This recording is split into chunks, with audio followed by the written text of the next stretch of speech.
Here's how to fix can't allow access to microphone on iPhone apps. So the first solution is disable content and privacy restrictions. Go to settings, tap on screen time, tap on content and privacy restrictions,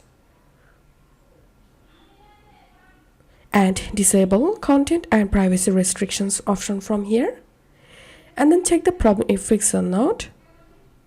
The second solution is go to your settings and tap on privacy, tap on microphone, and make sure to give access to the app where you are facing problem with microphone.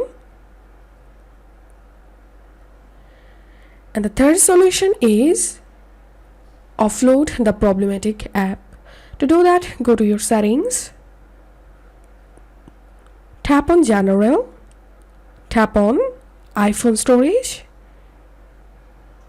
and open the problematic app. Tap on offload app,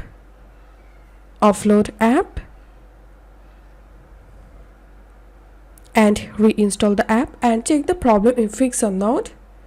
And the last and final solution is reset your all iPhone settings. To do that, go to general, tap on transfer or reset iPhone, tap on reset, and select reset all settings. And hope these fixes will work for you. If you find this video helpful, make sure to subscribe 5 Minute Solution. See you in the next video.